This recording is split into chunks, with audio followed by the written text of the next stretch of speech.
Here's how to use your Lunar Magic Arm mount. Make sure the center locking knob is tightened while the arm is relatively straight. The locking disc should be moved back to allow screw threads to protrude as much as possible.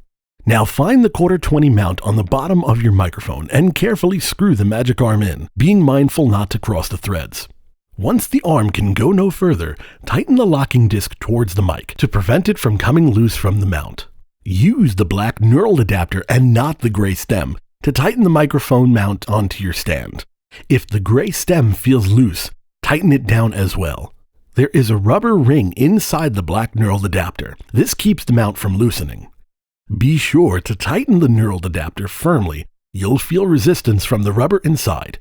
Keep going until you feel satisfied that enough resistance is felt so the arm cannot loosen. Now hold your microphone, then loosen the lock, position your microphone, and retighten the lock again to keep its position.